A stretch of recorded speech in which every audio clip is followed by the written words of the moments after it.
Hey there, Jenna says hi. I did a live training on Zoom. Recording did not have sound.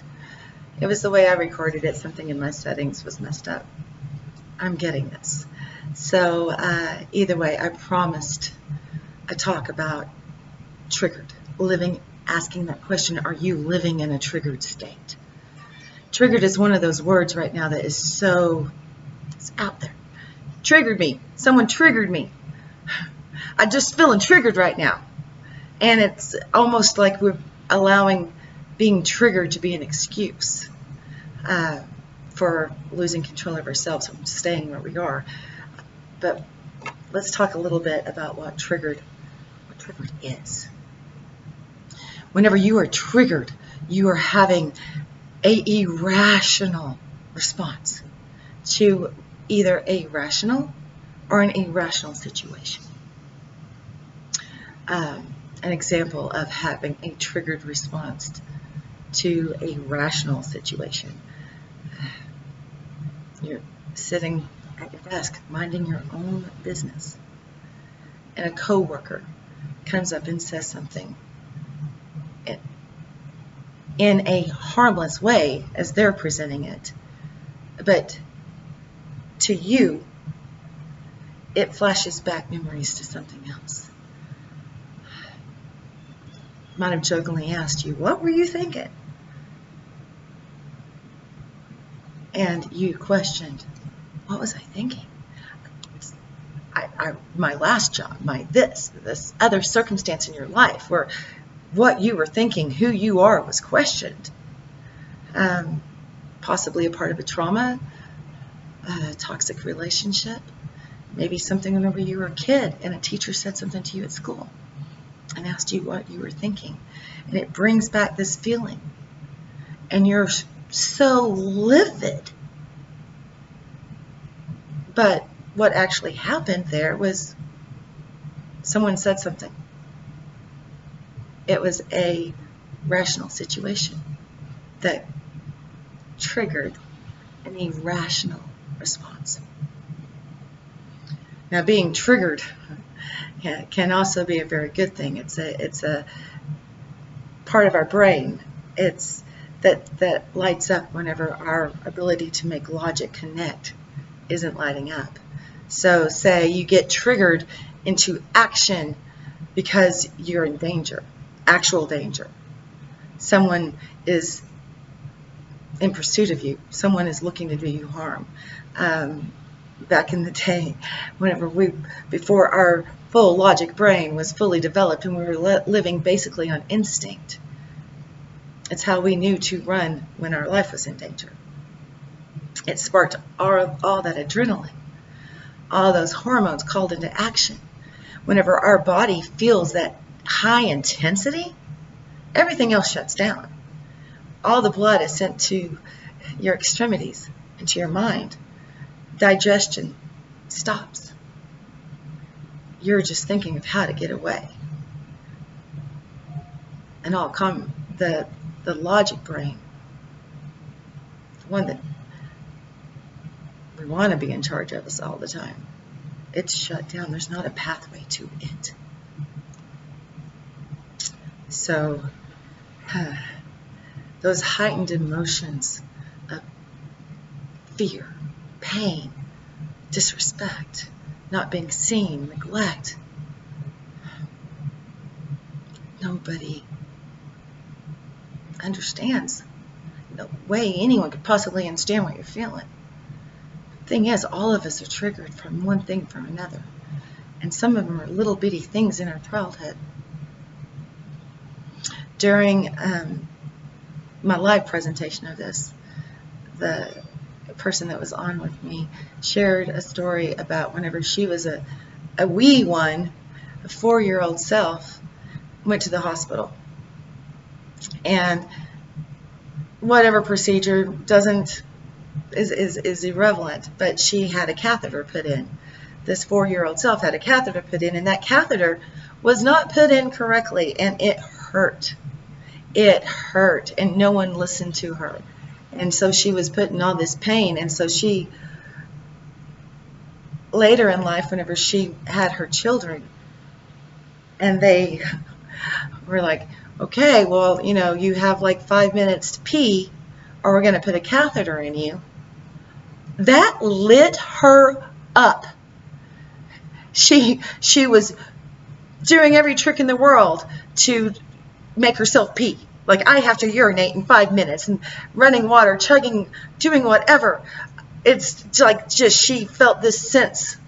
She knew if they came in there and tried to put a catheter in her, someone was going to get their ass kicked, because she was in that mode, that level of anxiety, because of something that had happened to her whenever she was 4 years old.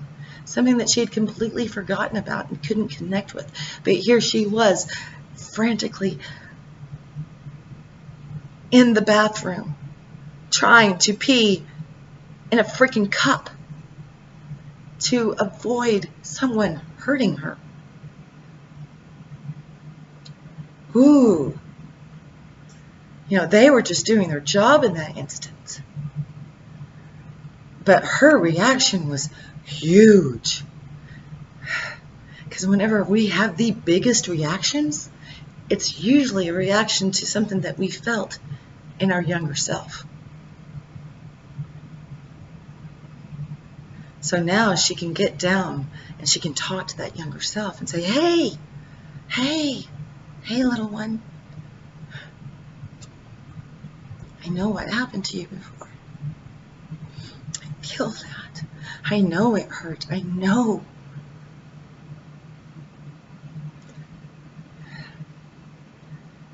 And be in that pain with her. I'll talk more about this in a minute. I got passionate and jumped ahead. You'll figure out how I do this. We've all gotten used to hearing it's okay not to be okay. However, how many of us actually allow ourselves to not be okay? But the thing is, once you allow yourself to not be okay, you're on the path to healing what it is that's keeping you from being okay. So one thing I want you to get from this training, and that I'm hoping that you'll hear in this talk, is it is also okay to be okay. It's okay to allow yourselves to have these triggers, but still recognize that who you are in that trigger is not your true self. Kind of think about a trigger as an allergic reaction. So, like say, I'm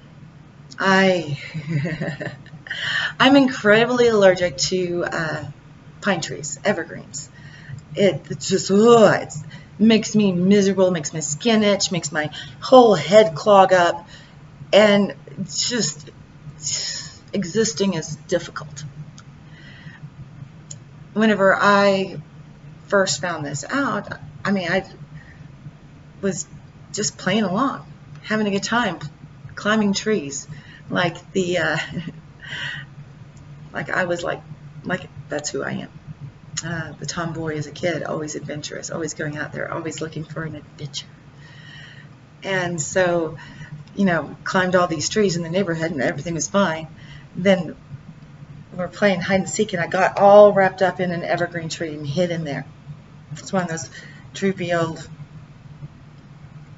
one of those evergreen trees you can hide in. I'm not a botanist. So I'm in there and I'm hiding and no one's finding me. And suddenly I'm just wishing someone would find me. I don't know what's wrong with me, but I don't feel good all of a sudden. So I come out and I've got little bumps. I can't breathe, just itching all over and not knowing what's wrong with me. It's not like I'd never hidden a tree before. But this time it was different. So I didn't identify it with what I had just done. But it just made me feel miserable and yucky and gross inside.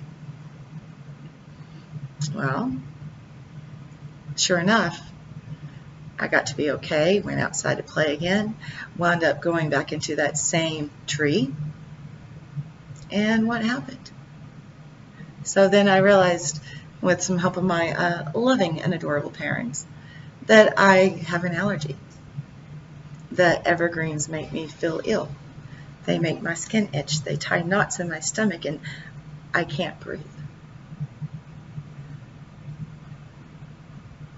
So when you're triggered, it's like you're having an emotional. Okay. So, but whenever I stepped away from the tree, I was good. I felt good again. My skin didn't itch. I could breathe.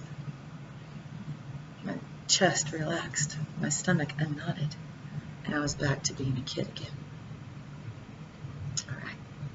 So think of a trigger as an emotional allergic reaction.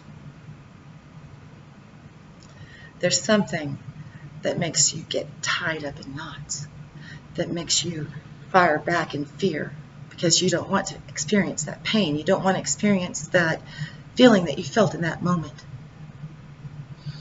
But you go right into it. And when you step away from that, you get back to being yourself, right? You might be a little wounded from what happened. You might have some healing to do. But your true self is still your true self.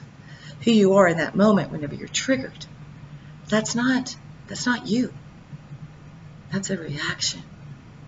It's an emotional reaction. Of course, we can't just avoid stepping into those emotions for the rest of our life. But if we can kind of recognize it coming on, just like if now I'll be in someone's home at around Christmas time and I start to get stuffy and and I realize they've got evergreens in the home. I'm fine. I know what's about to happen with my allergic reaction. I know what to expect. I know how to avoid or how to let it get worse, right? You know, for allergy, I can take a Benadryl and I'm good. For the emotional stuff, we have to figure out a way that whenever we're in this emotional state and frantically climbing for a way out, that we can connect to that logical part of our brain that knows that in that moment, right where we are right then, we are safe.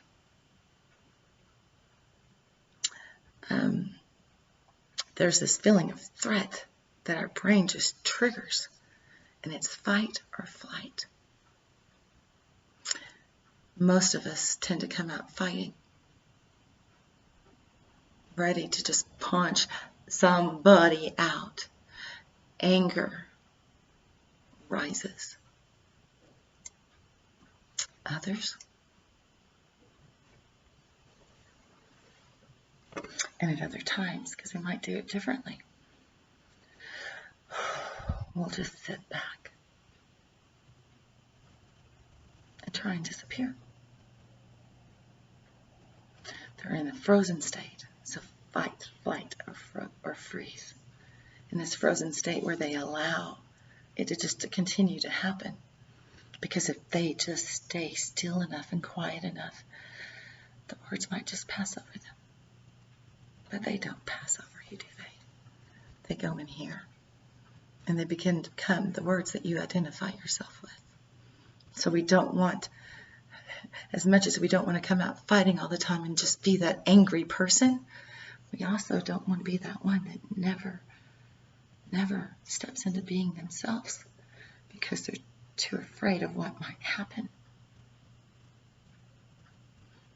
They might get that response that they got so used to getting whenever they were fighting so hard to be themselves. So the flight, I know some people that do this one too. I see it a lot, especially being who I am. Sometimes before I got my coaching certification, I've always been inquisitive to other people and would ask them questions. And sometimes whenever I asked them questions, it would trigger a response that they didn't want They're like, had nothing to do with what I was talking about in the time, but it went to that place inside them. And they immediately ran away. They couldn't talk about it anymore. They got frightened. They didn't want to have to relive that experience. So they hide. The new girl that would just disappear. Something goes wrong, let's move to a new town. In a new town, something goes wrong, let's move to a new apartment. Let's change our phone number. Let's block and delete anybody that triggers us. All the way, any of these things do, it doesn't stop the trigger. It doesn't heal that child that's reacting. All it does is push it further down. You're shoving it with anger. You're silencing it. Or you're running away from it. What if you could name it? Recognize it coming.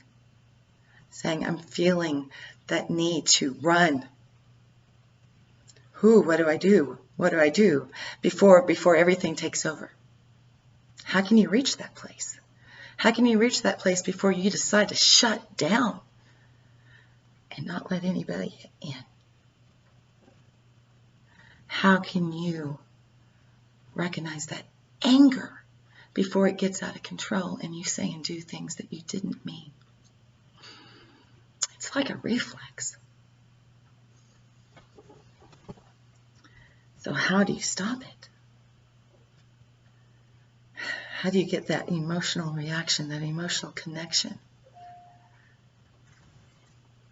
What if you were able to stop and ask the trigger why?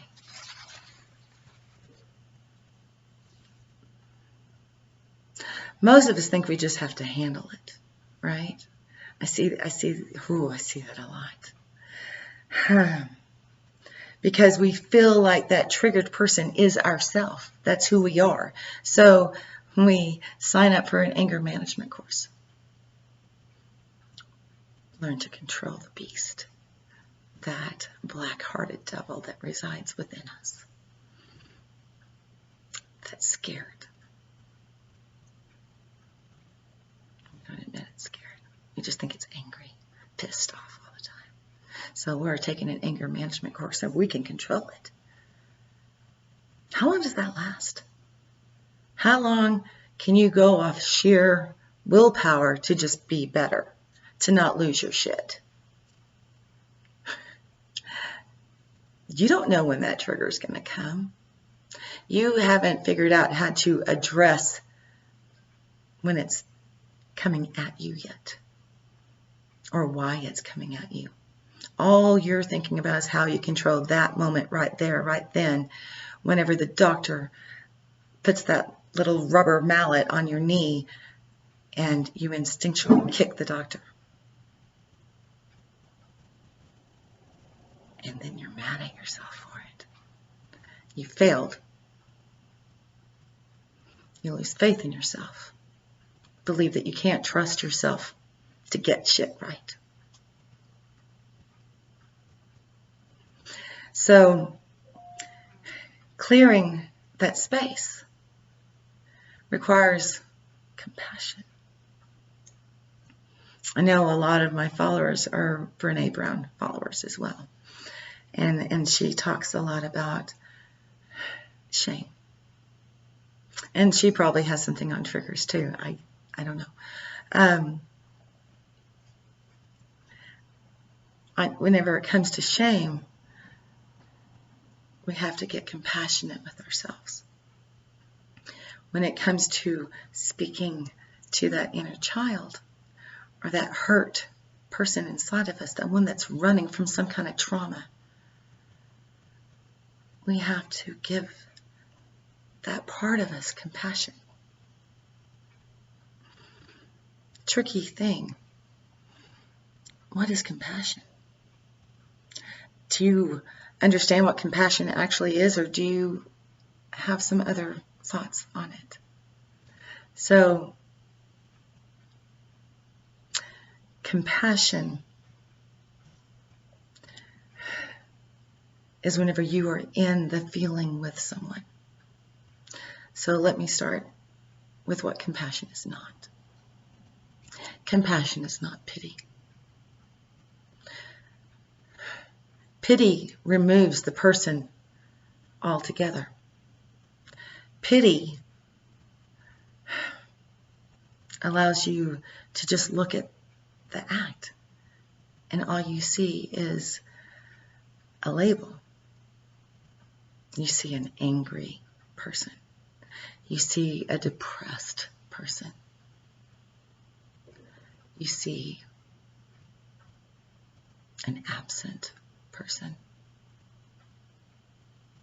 You see a person that's always on the run. You see all these labels that you can put on them, but that's just a label. That's not compassioning. That's not connection. It's just, that's an angry guy. Whenever you have sympathy, it's a little bit better. And sympathy and empathy sound a lot alike, but they are completely different things. If you're sympathetic with another human being, you see that person, and you're truly sorry for what they're going through. You recognize them, but you don't know how they feel. You see that they're going through a bad spell. You see that they're doing things, and you just feel sorry for them. It's like when you don't know what else to say and you're signing that card with my dearest sympathies. It's superficial. I want you to know that I care, but I'm not in it with you. Does that make sense?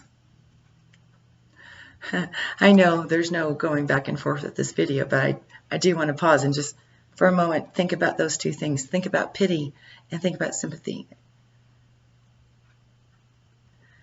Now we want to bring in the empathetic compassion. Whenever you feel compassion for someone, you are down in it with them. You are feeling the feels. You're weeping the tears.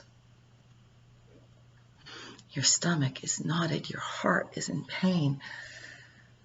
Your eyes are watering.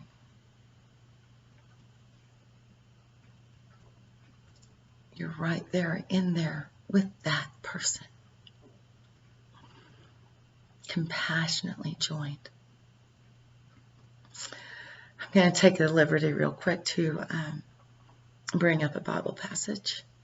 And I'm not the girl that can tell you where, but this story of Lazarus. When Lazarus died, and Jesus came to be with those that were mourning him, Jesus knew that in 10 minutes or so, he was going to bring Lazarus back to life.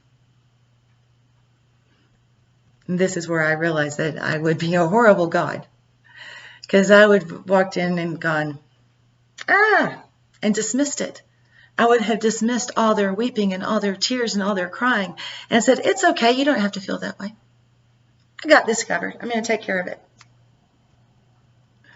And that would be like telling that little 4-year-old girl that it didn't hurt.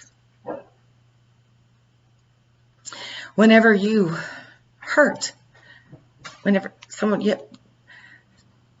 say you have a wound on your shoulder and someone keeps touching it and touching it, maybe something as simple as sunburn. They're touching it, and you're like, that hurts, and they just keep touching it. You're going to get louder and louder and louder telling them it hurts. Right? Because the way that you feel, you're you're not feeling in a safe place. You're not feeling a right to how you feel, and you're feeling pain right now. Now, a week later, they come back and pat you on the same shoulder, and it's fine because you're not in that pain. Okay. So he came in and felt that pain with them. He lived it. He wept. He mourned right along with them, validating their emotions, allowing them to mourn, allowing them to accept that things are going to be different. And indeed, things were still different.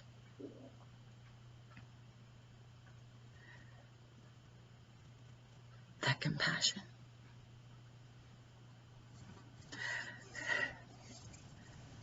Another example real quick that we can all relate to, whether you know your Bible studies or not, is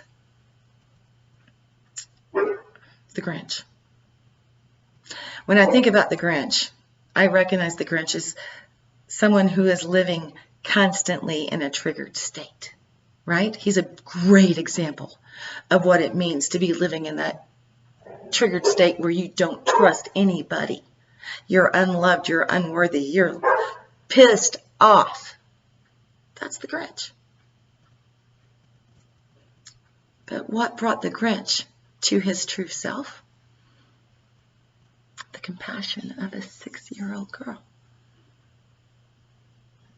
That's a moving story. So the secret is learning how to find that compassion within you for yourself, to give that compassion not just to others, not to just sit in someone else in their pain, but to sit with yourself in your pain. To allow that healing to acknowledge the hurt, to acknowledge the fear, to acknowledge.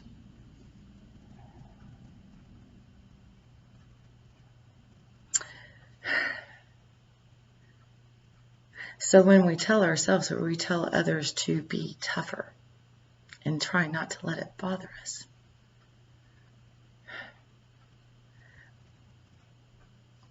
we're denying that connection. We're denying that healing.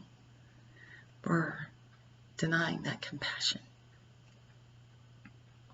It can be difficult in the beginning. I am one that is compassionate hearted. I've always been an empathetic soul that feels others way more in tune than they ever know. And literally sometimes have to deliberately shut that off so that I can just feel my emotions. But whenever it came to giving that compassion to myself, whenever I was first learning how to turn that all-consuming love that doesn't question, that doesn't judge, that is shameless, that is full of grace, whenever I went to pull that compassion back at me, like, oh, it's my job to give it to others. I don't know how to receive this. So it felt very forced to tell myself, I'm okay. I am not a scared little girl. I am not apart from this community. I am valued. I am wanted. I am seen. I am heard. What happened to me before is in the past. I can heal it if I deal with it. And not necessarily the it, but the feelings that they bring. So when it comes to connecting that, you really have to be able to step inside and get right up next to that child, next to that you that doesn't want to feel that pain anymore. And give her unconditional love. Or him. Express that. Because we all know what the world looks like whenever we are living triggered and triggered. One of us gets triggered. They trigger the next person in the room, which triggers the next person in the room, which triggers the next person in the room. And next thing we know, we're standing in a room full of 5-year-olds yelling at each other. Imagine if we could live in a world where we're actually all living our true selves. Like we still see the trigger, but we're like, ooh, okay. And if maybe someone can help you come to that space, that's a lot of really good things in open, honest relationships and friendships that you can do. You can be like, I'm feeling triggered right now. And knowing that you can go somewhere. It's like, you don't have to help me right now. Just let me talk it through. Which is a huge part of what I do. If you need help connecting to that child, raise a hand. Let's chat about it. Have a connection call. Explore it a little bit further. Oh, nothing but love for you. Hope you feel that. Because I sure do. Have an amazing day. And remember to give yourself that compassion, that grace, to always believe in the true you that's not angry, that's not afraid, that's able to step through fear and have courage, that's able to stand and be seen, that is able to be heard, that's worthy of respect. That is you. Till next time.